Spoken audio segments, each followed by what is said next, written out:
কিছু মানুষের জন্য কাঁদতে নেই, তবু চোখ ভিজে যায়।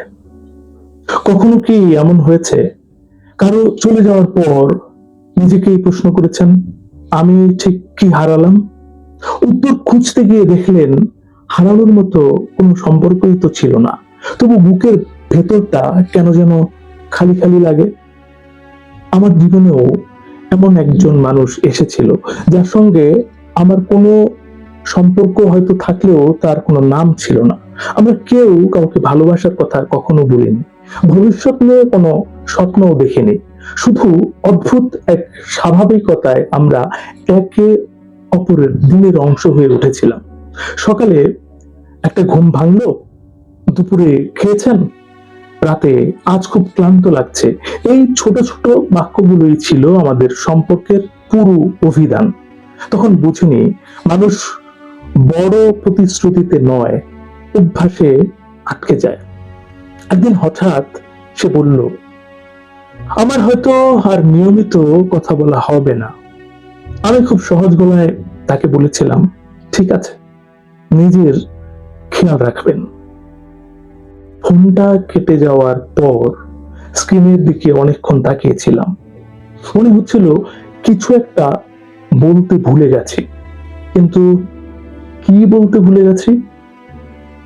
থেকে যান, নাকি আপনাকে ছাড়া আমার দিনগুলো কেমন হবে?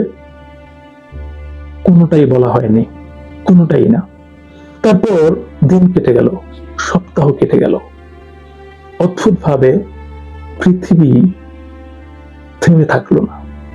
আমিও অফিসে গেলাম, মানুষের সঙ্গে হাসলাম, কথা বললাম, কাজ করলাম। বাইরে থেকে সবকিছু একদম স্বাভাবিক, একদম। শুধু একটা সময় এলেই হাতটা অজান্তেই ফোনের দিকে চলে যেত। কোনো নোটিফিকেশন থাকতো না, শুধু মনে হতো এই বুঝি একটা মেসেজ আসবে। একদিন পুরনো কথোপকথন গুলো পড়তে গিয়ে হঠাৎ থেমে গেলাম। সেখানে ভালোবাসার কোনো ঘোষণা নেই, নেই তোমাকে ছাড়া বাঁচবো না ধরনের নাটকীয় সংলাপ। শুধু লেখা আছে, বৃষ্টি হচ্ছে, ছাতা নিয়েছেন তো? আজ আপনার কণ্ঠটা ক্লান্ত লাগছে, ঘুমানোর আগে পানি খেয়ে নেবেন। এই সামান্য বাক্যগুলো পড়েই বুঝলাম মানুষ আসলে শব্দে নয়, যত্নে বাঁধা পড়ে। সেদিন প্রথমবার নিজেকে ক্ষমা করলাম, কারণ এতদিন আমি ভেবেছিলাম আমি একজন মানুষকে ভুলতে পারছি না। আসলে আমি ভুলতে পারছিলাম না একটা অভ্যাসকে, একটা নির্ভরতার অনুভূতিকে, এমন একজনকে যে কোনো দাবি ছাড়াই আমার প্রতিদিনের ভেতর একটু জায়গা করে নিয়েছিল। আজ তার কোন খবর আমি জানি না, জানার চেষ্টাও করি না। কারণ কিছু মানুষকে ফিরে পাওয়ার চেয়ে সুন্দর স্মৃতি হিসেবেই রেখে দেওয়া ভালো। এখন বুঝি পৃথিবীর সবচেয়ে গভীর সম্পর্কগুলোর অনেকগুলোরই কোনো নাম থাকে না, কোনো সামাজিক পরিচয় থাকে না, কোনো ছবি থাকে না, কোনো উদযাপনও থাকে না। শুধু থাকে নিঃশব্দে রেখে যাওয়া এক টুকরো শূন্যতা, যা অনেক বছর পর হঠাৎ কোনো বিকেলে বুকের ভেতর নরম ব্যথার মতো ফিরে আসে।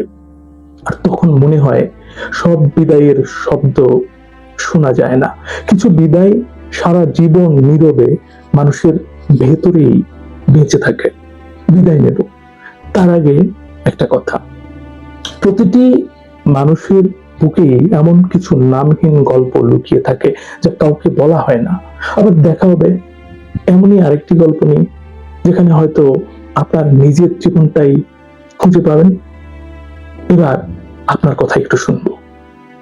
আপনার জীবনে কি এমন কোনো নামহীন সম্পর্ক ছিল যা আজও মাঝে মাঝে মনে পড়ে?